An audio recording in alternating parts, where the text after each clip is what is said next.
Hello everyone, welcome to Brain Blitz Audios. Today we'll be reading out an interesting story titled Evans Takes an O-Level. Evans Tries an O-Level is a story by Colin Dexter and it's found in Vistas, Supplementary Reader in English for Class 12 Cbse. So this story deals with the subject. Should criminals in prison be given the opportunity of learning and education? Come, let's read this story. Evans tries an O-level.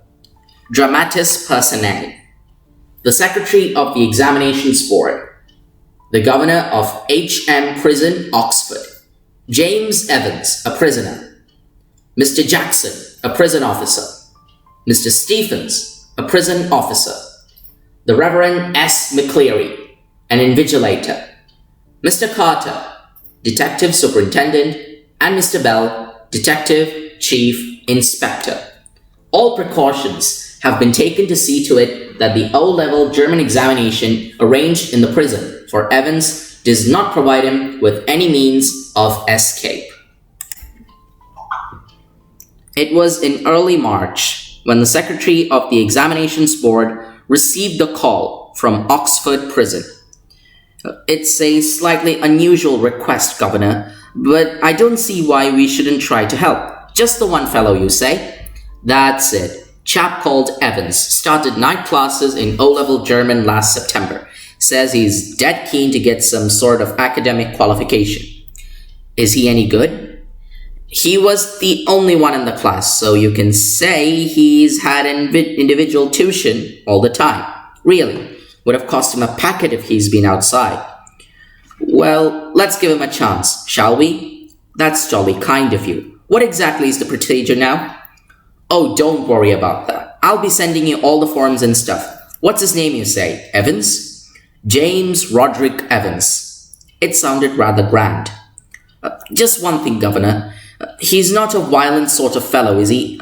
I don't want to know his criminal record or anything like that, but no.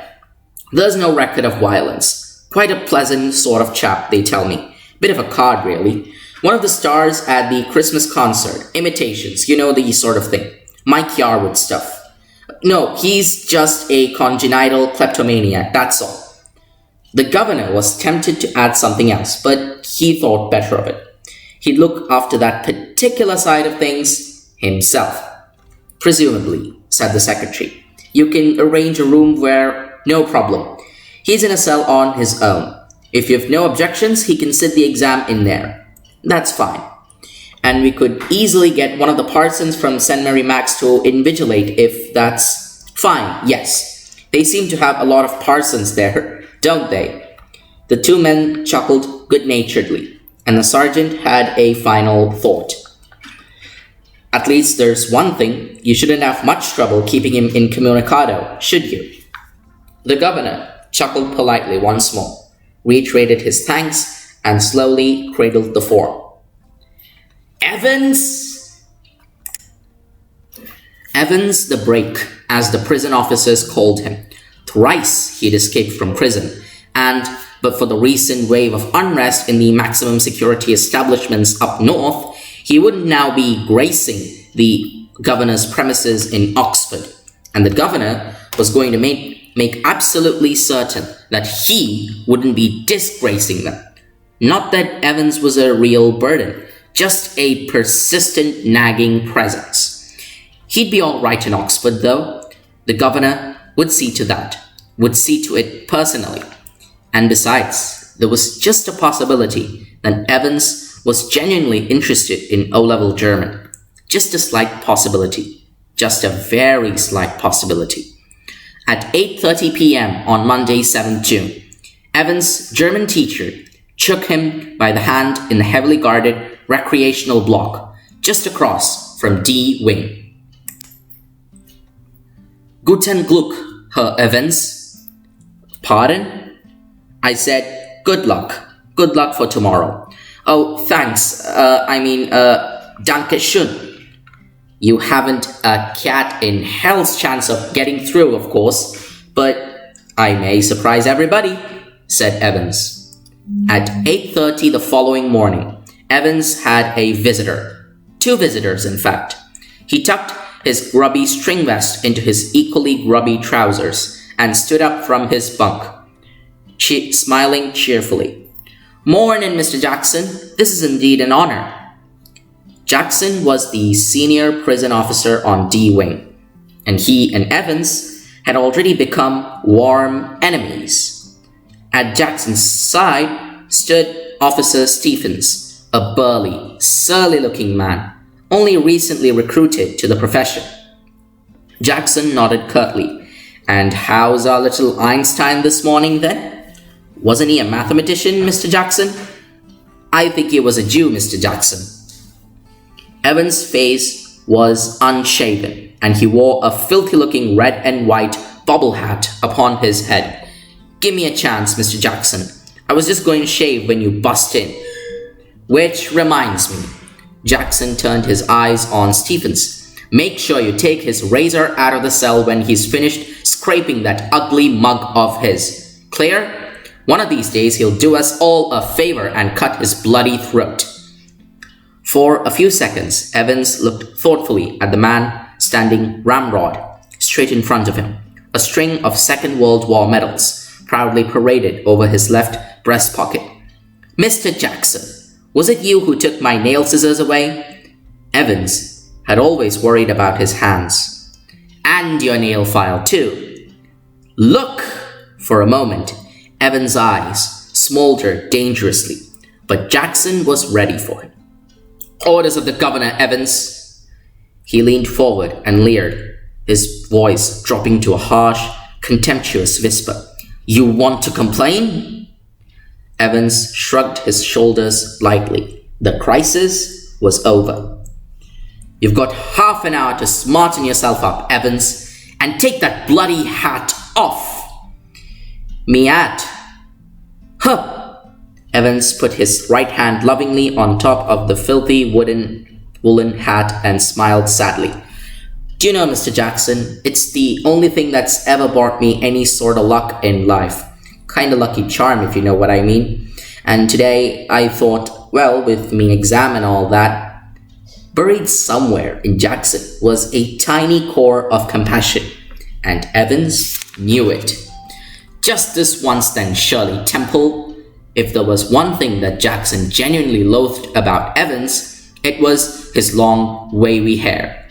And get shaving! At 8:45 the same morning, the Reverend Stuart McCleary left his bachelor's flat in Broad Street and stepped out briskly towards Carfax. The weatherman reported temperatures considerably below the normal for early June, and a long black overcoat and a shallow-crowned clerical hat provided welcome protection from the steady drizzle which had set in half an hour earlier, and which now spattered the thick lenses of his spectacles. In his right hand, he was carrying a small brown suitcase, which contained all that he would need for his morning duties, including a sealed question paper envelope, a yellow invigilation form, a special authentication card from the examinations board, a paper knife, a Bible — he was to speak to the Women's Guild that afternoon on the Book of Ruth — and a current copy of the Church Times. The 2-hour examination was scheduled to start at 9:15 a.m.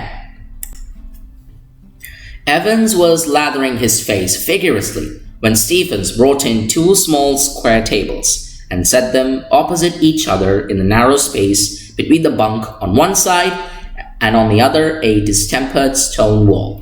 Next, Stephens brought in 2 hard chairs, the slightly less battered of which he placed in front of the table, which stood nearer the cell door. Jackson put in a brief final appearance. "Behave yourself, laddie." Evans turned and nodded. "And these," Jackson pointed to the pin-ups, "off." Evans turned and nodded again. "I was gonna take them down anyway. A minister, isn't he? The chap coming in to see, I mean." "And how did you know that?" asked Jackson quietly. Well, I had to sign some forms to deny, and I couldn't help. Evans drew the razor carefully down his left cheek and left a neat swath in the white lather. Can I ask you something, Mr. Jackson? Why did they have to bug me in this cell? He nodded his head vaguely to a point above the door. Not a very neat job, conceded Jackson. They don't honestly think I'm gonna try to... They're taking no chances, Evans. Nobody in his senses would take any chance with you. Who's going to listen in? I'll tell you who's going to listen in, laddie. It's the governor himself. See? He doesn't trust you a bloody inch. And nor do I. I'll be watching you like a hawk, Evans, so keep your nose clean. Clear? He walked towards the door. Evans nodded.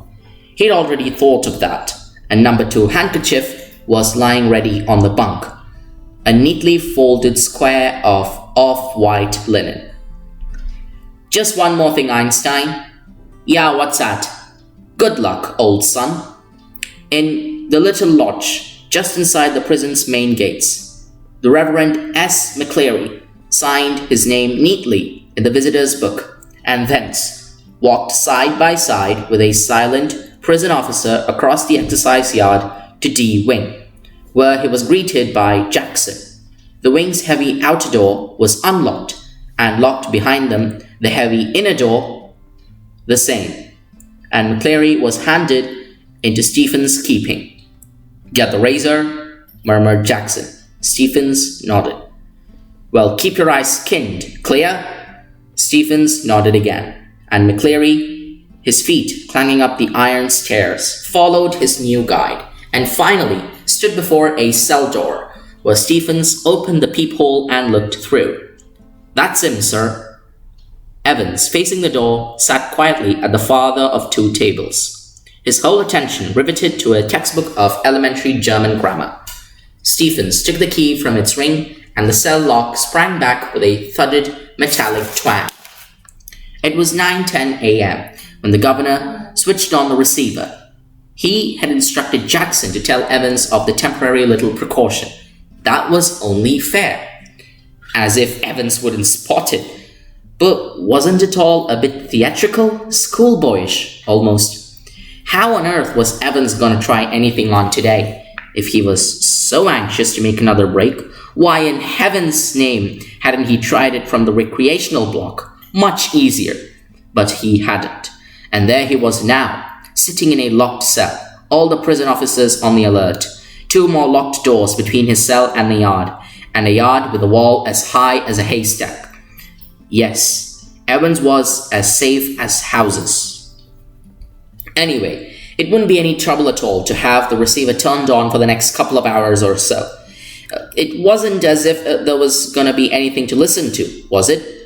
Amongst other things, an invigilator's duty was to ensure that the strictest silence was observed. But still, that little nagging doubt. Might Evans try to take advantage of McCleary? Get him to smuggle in a chisel or 2 or a rope ladder or... The governor sat up sharply. It was all very well getting rid of any potential weapon that Evans could have used. But what about McCleary? What if quite unwittingly the innocent McCleary had brought in something himself? A jackknife, perhaps? And what if Evans held him hostage with such a weapon? The governor reached for the phone. It was 9:12 a.m. The examinee and the invigilator had already been introduced by Stephens when Jackson came back and shouted to McCleary through the cell door. Can you come outside a minute, sir? You too, Stephens. Jackson quickly explained the governor's worries, and McCleary patiently held out his arms at shoulder level while Jackson lightly frisked his clothes. Something hard there, sir. My reading glasses, replied McCleary, looking down at the spectacle case. Jackson quickly reassured him, and bending down on the landing thumb flipped the catches on the suitcase. He picked up each envelope in turn, carefully passing his palms along their surfaces, and seemed satisfied. He riffled cursorily through a few pages of Holy Writ and vaguely shook the Church Times. All right so far, but one of the objects in McCleary's suitcase was puzzling him sorely. "Do you mind telling me why you've brought this, sir?" He held up a smallish, semi-inflated rubber ring, such as a young child with a waist of about 12 inches might have struggled into. "You thinking of going for a swim, sir?" McCleary's hitherto amiable demeanor was slightly ruffled by this tasteless little pleasantry, and he answered Jackson somewhat sorely. "If you must know, I suffer from hemorrhoids, and when I'm sitting down for any length of time—" "Very sorry, sir. I didn't mean to, The embarrassment was still reddening Jackson's cheeks when he found the paper knife at the bottom of the case. "I think I'd better keep this, though, if you don't mind, that is, sir." It was 9:18 a.m. before the governor heard their voices again, and it was clear that the examination was going to be more than a little late in getting underway. "McCleary, you've got a watch?" Evans, "Yes, sir." "McCleary, I'll be telling you when to start and again when you have 5 minutes left, all right?" Silence. "McCleary, there's plenty more of this writing paper should you need it." Silence. "Now, write the name of the paper. 0211 in the top left-hand corner." Silence. "McCleary, in the top right-hand corner, write your index number 313, and in the box just below that, write your center number 271. All right?" Silence. 9:20 a.m. "I'm now gonna—" Evans, "He's not gonna stay here, is he?" McCleary, "I don't know about that. Stephens, Mr. Jackson's given me strict instructions to." Evans, "How am I supposed to concentrate on my exam with someone breathing down my neck? Christ! Sorry, sir, I didn't mean—" The governor reached for the phone. "Jackson? Good. Get Stephens out of that cell, will ya? I think we're perhaps overdoing things." "As you wish, sir." The governor heard the exchanges in the cell, heard the door clang once more, and heard McCleary announce that the examination had begun at last. It was 9:25 a.m., and there was a great calm. At 9:40 a.m., the examinations board rang through, and the assistant secretary with special responsibility for modern languages asked to speak to the governor. The examination had already started, no doubt? A quarter of an hour ago. Yes, well, there was a correction slip which some fool had forgotten to place in the examination package. Very brief. Could the governor please— Yes, of course. I'll put you straight through to Mr. Jackson in D Wing. Hold the line a minute. Was this the sort of thing the governor had feared? Was the phone call a fake? Some signal? Some secret message? But he could check on that immediately. He dialed the number of the examinations board, but heard only the staccato bleeps of a line engaged. But then, the line was engaged, wasn't it? Yes, not very intelligent, that. 2 minutes later, he heard some whispered communications in the cell, and then McCleary's broad Scots voice. "Will you please stop writing a wee while, Mr. Evans, and listen carefully. Candidates offering German 0211 should note the following correction. On page 3, line 15, the fourth word should read Goidenen, not Goiden, and the whole phrase will therefore read Zum Goidenen Löwen, not Zum Goidenen Löwen. I will repeat that." The governor listened and smiled. He had taken German in the 6th form himself, and he remembered all about the agreements of adjectives, and so did McCleary, by the sound of things, for the minister's pronunciation was the most impressive. But what about Evans? He probably didn't know what an adjective was. The phone rang again. The magistrates called. They needed a prison van and a couple of prison officers. Remand case, and within 2 minutes, the governor was wondering whether that could be a hoax. He told himself not to be so silly.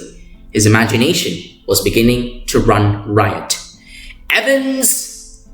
For the first quarter of an hour, Stephens had dutifully peered through the peephole at intervals of 1 minute or so. After that, every 2 minutes. At 10:45 a.m., everything was still all right, as he looked through the peephole once more. It took 4 or 5 seconds, no more. What was the point? It was always more or less the same. Evans, his pen between his lips, sat staring straight in front of him towards the door, seeking, it seemed, some sorely needed inspiration from somewhere. And opposite him, McCleary, sitting slightly askew from the table now, his face in semi-profile, his hair, as Stephens had noticed earlier, amateurishly clipped pretty closely to the skull, his eyes behind the pebble lenses peering short-sightedly at the church times, his right index finger hooked beneath the narrow clerical collar, and the fingers of the left hand, the nails meticulously manicured, slowly stroking the short black beard. At 10:50 a.m., the receiver crackled to life, and the governor realized he'd almost forgotten Evans for a few minutes. "Evans, please, sir," a whisper. Evans, "Please, sir," louder. Evans, "Would you mind if I put a blanket round me shoulders, sir? It's a bit parky in here, isn't it?" Silence. "There's one on me bunk here, sir." McCleary, "Be quick about it." Silence. At 10:51 a.m., Stephens was more than a little surprised to see a grey regulation blanket draped round Evans's shoulders, and he frowned slightly and looked at the examinee more closely. But Evans, the pen still between his teeth, was staring just as vacantly as before, blankly beneath a blanket. Should Stephens report the slight irregularity? Anything at all fishy, hadn't Jackson said? He looked through the peephole once again, and even as he did so, Evans pulled the dirty blanket more closely to himself. Was he planning a sudden Batman leap to suffocate McCleary in the blanket? Don't be daft! There was never any sun on this side of the prison, no heating either during the summer months, and it could get quite chilly in some of the cells. Stephens decided to revert to his earlier every-minute observation. By 11:20 a.m., the receiver once more crackled across the silence of the governor's office, and McCleary informed Evans that only 5 minutes remained. The examination was almost over now, but something still gnawed away quietly in the governor's mind. He reached for the phone once more. At 12:22 a.m., Evans shouted across the corridor to Stephens. The governor wanted to speak with him. "Hurry, man!" Stephens picked up the phone apprehensively and listened to the rapidly spoken orders. Stephens himself was to accompany McCleary to the main prison gates. Understood? Stephens personally was to make absolutely sure that the door was locked on Evans after McCleary had left the cell. Understood? Understood. At 11:25 a.m., the governor heard the final exchanges. "Stop writing, please." Silence. "Put your sheet in order and see they're correctly numbered." Silence. Scraping of chairs and tables. Evans, "Thank you very much, sir." McCleary, "All right, wasn't it?" Evans, "Not too bad." McCleary, "Good." "Mr. Stephens," very loud. The governor heard the door clang for the last time. The examination was over. "How did he get on, do you think?" asked Stephens, as he walked beside McCleary to the main gates. "Oh, I cannot think he's distinguished himself, I'm afraid." His Scots accent seemed broader than ever, and his long black overcoat, reaching almost up to his knees, fostered the illusion that he had suddenly grown slimmer. Stephens felt pleased that the governor had asked him and not Jackson to see McCleary off the premises, and all in all the morning had gone pretty well. But something stopped him from making his way directly to the canteen for a belated cup of coffee. He wanted to take just one last look at Evans. It was like a program where he'd seen on TV about a woman who could never really convince herself that she'd locked the front door when she'd gone to bed. Often she'd got up 12, 15, sometimes 20 times to check the bolts. He re-entered D-Wing, made his way along to Evans' cell, and opened the peephole once more. "Oh no! Christ, no!" There, sprawled back in Evans' chair, was a man. For a semi-second, Stephens thought it must be Evans. a grey regulation blanket slipping from his shoulders, the front of his closely cropped, irregularly tufted hair awash with fierce red blood, which had dripped already through the small black beard, and was even now spreading horribly over the white clerical collar and down into the black clerical front. Stephens shouted wildly for Jackson, and the words appeared to penetrate the curtain of blood that veiled McCleary's ears, for the minister's hand felt feebly for a handkerchief from his pocket and held it to his bleeding head, the blood seeping slowly through the white linen. He gave a long, low moan and tried to speak, but his voice trailed away, and by the time Jackson had arrived and dispatched Stephens to ring the police and the ambulance, the handkerchief was a sticky, squelchy watch of cloth. McCleary slowly raised himself, his face twisted tightly with pain. "Dinna worry about the ambulance, man. I'm alright. Get the police. I know where he..." He closed his eyes and another drip of blood splashed like a huge red raindrop on the wooden floor. His hand felt along the table, found the German question paper, and grasped it tightly in his blood-stained hand. "Get the governor! I know where Evans..." Almost immediately, sirens were sounding. Prison officers barked orders. Puzzled prisoners pushed their way along the corridors. Doors were banged and bolted, and phones were ringing everywhere. And within a minute, McCleary, with Jackson and Stephens supporting him on either side, his face now streaked and caked with drying blood, was greeted in the prison yard by the governor, perplexed and grim. "We must get you to hospital immediately. I just don't... You've called the police?" Yes, they're on their way, but I'm alright. Look here." Awkwardly, he opened the German question paper and thrust it before the governor's face. "It's there. Do you see what I mean?" The governor looked down and realized what McCleary was trying to tell him. A photocopied sheet had been carefully and cleverly superimposed over the last, originally blank, page of the question paper. "You see what they've done, Governor? You see..." His voice trailed off again, as the governor, dredging the layers of long-neglected learning, willed himself to translate the German text before him. "Sie sollen dem schon verbreiten Plan noch folgen. Der wichtige Zeitpunkt ist 3 Minuten vor Ende des Examens." You must follow the plan already somethinged. The vital point in time is 3 minutes before the end of the examination. But something. Don't hit him too hard. Remember, he's a minister, and don't overdo the Scots accent when... A fast approaching siren wailed to its crescendo. The great doors of the prison yard were pushed back, and a white police car squealed to a jerky halt beside them. Detective Superintendent Carter swung himself out of the passenger seat and saluted the governor. "What the hell's happening, sir?" And turning to McCleary, "Christ, who's hit him?" But McCleary cut across whatever explanation the governor might have given. "Elsfield Way, officer. I know where Evans..." He was breathing heavily and leaned for support against the side of the car, where the imprint of his hand was left in tarnished crimson. In bewilderment, Carter looked to the governor for guidance. "What? Take him with you. If you think he'll be all right. He's the only one who seems to know what's happening."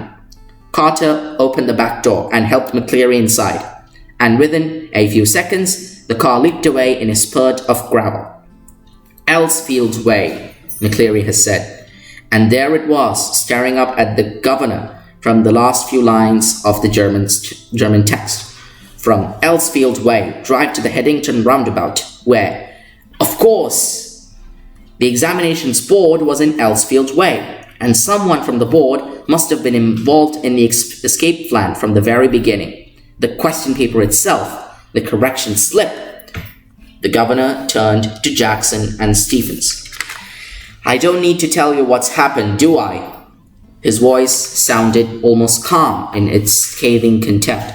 "And which of you two morons was it who took Evans for a nice little walk to the main gates and waved him bye-bye?" "It was me, sir," stammered Stephens. "Just like you told me, sir. I could have sworn..." "What? Just like I told you, you say? What the hell?"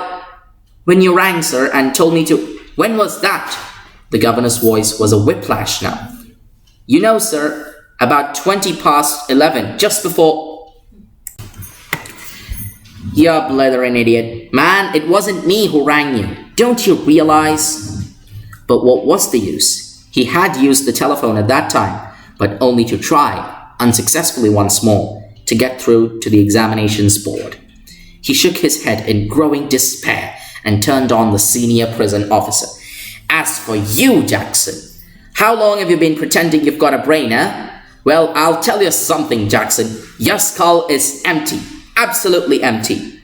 It was Jackson who had spent 2 hours in Evans' cell the previous evening, and it was Jackson who had confidently reported that there was nothing hidden away there. Nothing at all. And yet Evans had somehow managed to conceal not only a false beard, a pair of spectacles, a dog collar, and all the rest of his clerical paraphernalia, but also some sort of weapon with which he had given McCleary such a terrible blow across the head. Ugh! A prison van backed alongside, but the governor made no immediate move. He looked down again at the last line of the German, to the Headington roundabout, where you go straight over and make your way to Neugraben? Neugraben? Where on earth? New something, new grave? Never heard of it. There was a war grave somewhere near Reading, but no, it was probably a code word or... And then it hit him. Newbury. God, yes, Newbury was a pretty big sort of place. But he rapped out his orders to the driver. Send Aldate's police station and step on it. Take Jackson and Stephens here, and when you get there, ask for Bell. Chief Inspector Bell. Got that? He leaped the stairs to his office, 3 at a time, got Bell on the phone immediately, and put the facts before him. We'll get him, sir, said Bell. We'll get him, with a bit of luck. The governor sat back and lit a cigarette. Ye gods! What a beautifully laid plan it has all been. What a clever fellow Evans was, carelessly leaving that question paper behind. But then, they all made their mistakes somewhere along the line. Well, almost all of them. And that's why, very, very shortly, Mr. Clever Evans would be back inside, doing his once more. The phone on his desk erupted in a strident burst, and Superintendent Carter informed him that McCleary had spotted Evans driving off along Elsfield Way. They'd got the number of the car all right and had given chase immediately, but had lost him at the Headington roundabout. He must have doubled back into the city. No, said the governor quickly. No, he's on his way to Newbury. He explained his reasons for believing so, and left it at that. It was a police job now, not his. He was just another good-for-a-giggle, gullible governor, that was all. By the way, Carter, I hope you managed to get McCleary to the hospital all right? Yes, he's in the Radcliffe round right now. Really groggy he was when we get to the examinations offices, and they rang for the ambulance from there. The governor rang the Radcliffe a few minutes later and asked for the accident department. McCleary, you say? Yes, he's a parson. I don't think there's anyone. Yes, there is. You'll find one of your ambulances picked him up from Elsfield Way and... Oh, that. Yes, we sent an ambulance all right. But when we got there, the fellow had gone. No one seemed to know where he was. Just vanished. Not a sign. But the governor was no longer listening, and the truth seemed to hit him with an almost physical impact somewhere in the back of his neck. A quarter of an hour later, they found the Reverend S. McCleary securely bound and gagged in his study in Broad Street. He'd been there, he said, since 8:15 a.m. when 2 men had called, and enquiries in Newbury throughout the afternoon produced nothing, and nothing at all. And by tea time, everyone in the prison knew what had happened. It had not been Evans impersonating McCleary who had walked out. It had been Evans impersonating McCleary who had stayed in. The fish and chips were delicious, and after a gentle stroll round the center of Chipping Norton, Evans decided to return to the hotel and have an early night. A smart new hat concealed the wreckage of his closely cropped hair, and he kept it on as he walked up to the reception desk of the Golden Lion. It would take a good while for his hair to regain its former glories, but what the hell did that matter? He was out again, wasn't he? A bit of bad luck that, when Jackson had pinched his scissors, for it had meant a long and tricky operation with his only razor blade the previous night. But he'd had his good luck too. Just think, if Jackson had made him take his bobble hat off. Phew, that really had been a close call. Still, old Jackson wasn't such a bad fellow. One of the worst things, funny really, had been the beard. He'd always been allergic to sticking plaster, and even now, his chin was irritatingly sore and red. The receptionist wasn't the same girl who booked him in, but the change was definitely for the better. As he collected his key, he gave her his best smile, told her he wouldn't be bothering with breakfast, ordered the Daily Express, and asked for an early morning call at 6:45 a.m. Tomorrow was going to be another busy day. He whistled softly to himself as he walked up the broad stairs. He'd sort of liked the idea of being dressed up as a minister dog collar and everything. Yes, it had been a jolly good idea for McCleary to wear 2 black fronts, 2 collars. But that top collar, phew, it had kept on slipping off the back stud, and there'd been that one panicky moment when McCleary had only just got his hand up to his neck in time to stop the collars springing apart before Stephen's. They'd got that little problem worked out all right, though. A pen stuck in the mouth whenever the evil eye had appeared at the peephole. Easy, but all that fiddling about under the blanket with the black front and the stud at the back of the collar, that had been far more difficult than they'd ever bargained for. Everything else had gone beautifully smoothly, though. In the car, he'd found everything they'd promised him: soap and water, clothes, the map. Yes, the map, of course, the Ordnance Survey map of Oxfordshire. He'd got some good friends, some very clever friends. Christ, He unlocked his bedroom door and closed it quietly behind him, and then stood frozen to the spot, like a man who has just caught a glimpse of the Gorgon. Sitting on the narrow bed was the very last man in the world that Evans had expected or wanted to see. "It's not worth trying anything," said the governor quietly, as Evans's eyes darted desperately across the room. "I've got men all around the place." Well, there was only 2 really, but Evans needn't know that. He let the words sink in. "Women too. Didn't you think the blonde girl in reception was rather sweet?" Evans was visibly shaken. He sat down slowly in the only chair the small room could offer, and held his head between his hands. For several minutes, there was utter silence. Finally, he spoke. "It was that bloody correction slip, I suppose." "Well..." The governor failed to mask the deep satisfaction in his voice. "There are a few people who know a little German." Slowly, very slowly, Evans relaxed. He was beaten, and he knew it. He sat up at last and managed to smile ruefully.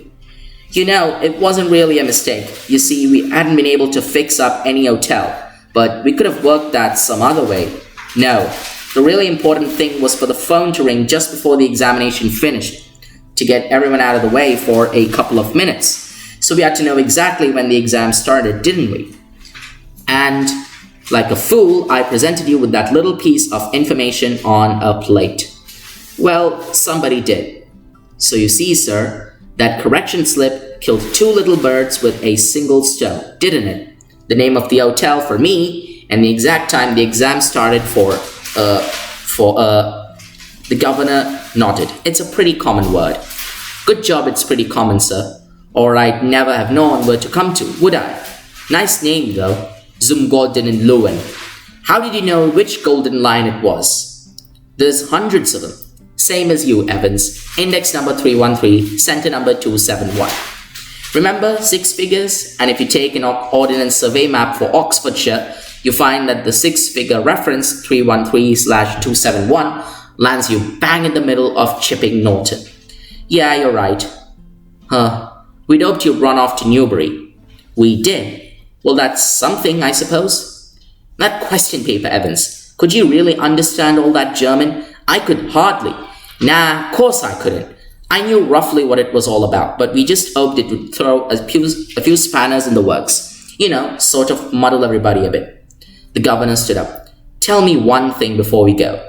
How on earth did you get all that blood to pour over your head? Evans suddenly looked a little happier. Clever, sir. Very clever that was. How to get a couple of pins of blood into a cell, eh? When there's none there to start off with, and when the invigilator, shall we say, gets searched before he comes in? Yes, sir. You can well ask about that. And I don't know if I ought to tell you. After all, I might want to use that particular... Anything to do with a little rubber ring for piles, perhaps? Evans grinned feebly. Clever though, wasn't it? Must have been a tricky job sticking a couple of pins. Nah, you've got it wrong, sir. No problem about that. No? Nah. It's the clotting, you see. That's the big trouble. We got the blood easy enough. Pig's blood it was, from the slaughterhouse in Kidlington. But to stop it clotting, you have to mix your actual blood. Evans took a breath. With 1/10 of its own volume of 3.8% trisodium citrate. Didn't know that, did you, sir? The governor shook his head in a token of reluctant admiration.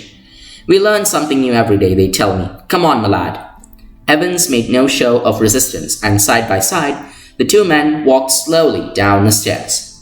Tell me, Evans, how did you manage to plan all this business? You've had no visitors, I've seen to that. You've had no letters. I've got lots of friends, though. What's that supposed to mean? My German teacher, for a start.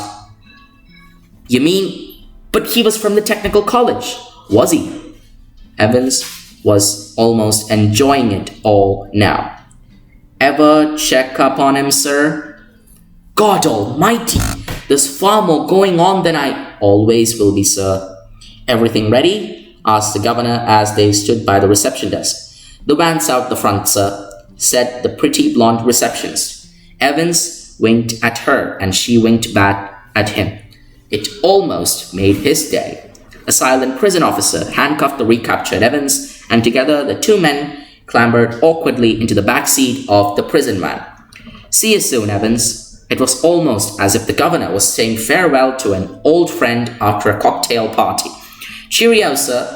I was just wondering. I know your German's pretty good, sir, but do you know any more of these modern languages? Not very well. Why?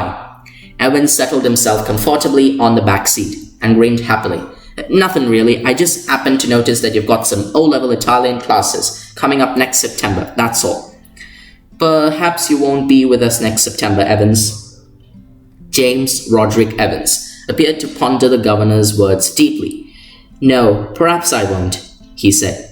As the prison van turned right from Chipping Norton onto the Oxford Road, the hitherto silent prison officer unlocked the handcuffs and leaned forward towards the driver. For Christ's sake, get a move on. It won't take him long to find out. Where do we suggest we make for? Asked the driver in a broad Scots accent. What about Newbury? Suggested Evans. And that's all, folks, about the story, Evans Tries an O-Level by Colin Dexter. It was interesting, wasn't it?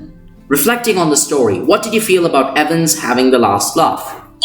Do share us your views in the comments section down below. And please, don't forget to subscribe to our channel, Brain Blitz Audios. We have a lot of educational content about learner words, mind maps, stories, need preparation, etc. So until the next episode, take care, stay safe, bye-bye for now.